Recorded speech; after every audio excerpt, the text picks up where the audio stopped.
All right, welcome back to another edition of Viking Circle. We've done 13 of these, and we finally got a Hall of Famer, Steve Hutchinson.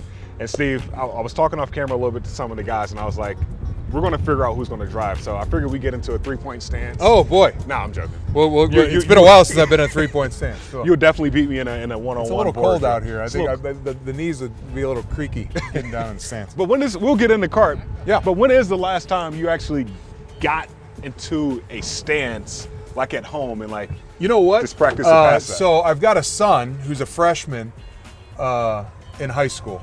And so a couple years ago, I coached his middle school football team. I was the O-line coach. So I would have to get down and demonstrate. And I noticed pretty quickly when I was trying to demonstrate coming off on a zone block or something that I am not as fast as I used to be.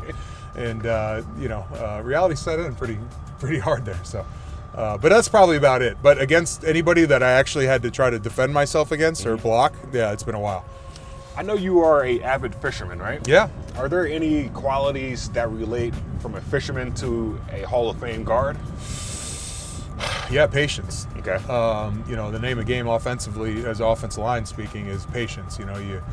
It's a controlled rage. That's the way we used to like to try to describe it. And so you know the play, you know the snap count, but you also know there's a big, strong guy across from you who's wanting to kind of, kick your butt a little bit. So you've got to be patient with it, and you've got to use your technique. Same with fishing. It's depending on what type of fishing you're doing. Especially if you're ice fishing, that's all kinds of patience, right? I mean, you're sitting out there trying to stay warm, and you're just waiting for the fish to swim by your lure or your minnow. And so, yeah, I would say patience is probably the biggest crossover there. I know you had to be really patient in practice also, going against a guy in John Randle in practice.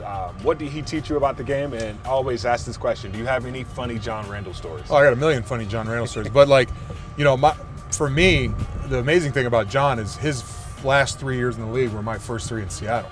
Wow. And so I had to go against him every day in practice. And, when he was in year 12, 13, 14, I think it was, he's just as intense, just as fast, just as quick and strong as I'm assuming he was when he was in year 6, 7, in his prime. And so really have a lot of the success I've had in my career was due to John, because by the time I got to Sunday, there weren't too many guys that were putting up, the same type of complications that he would for me on a daily, day in, day out basis. And he was always trying to get himself up also, but he was trying to get everybody around and trying to get people off their game and get them focused more on what he was saying. What up, Leonard? Charlie! JJ Stokes! You cousin of JJ Walker! And that's the thing I learned about it too. It's like, this game, there's games within this game. And, John taught you that too, because no matter what the guy's saying or what he did to you on the last play, you got to get back up and do the next play. Was there anything he said to you that got you off your game in practice?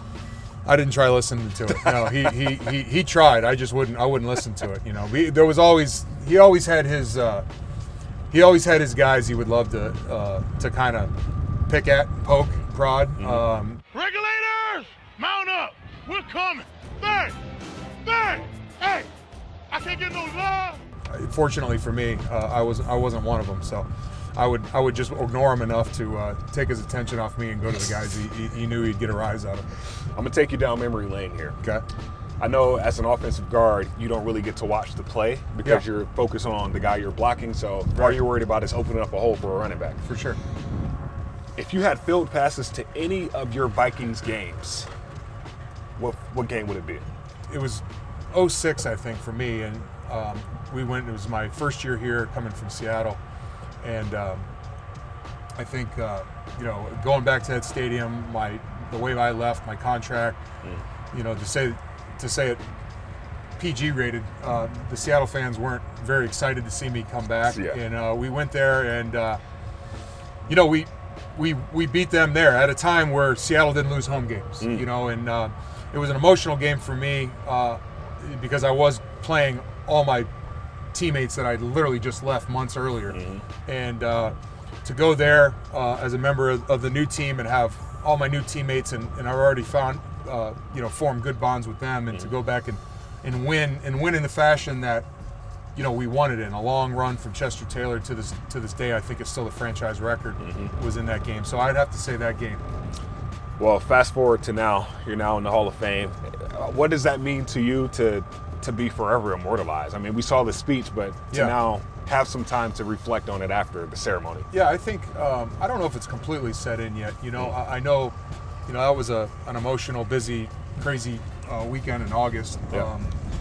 And so that came and passed, and there was a lot of anticipation and anxiousness about that, just because you have speeches and guest lists and coordinated parties and making sure that it's how you want it to be, and then you get through that all, and you get the jacket, and then you come to an event like this and you get the ring, and that kind of closes the book on everything, you know. And so it is it's going to be a special night, Sunday night. Sunday night and the rest of the season.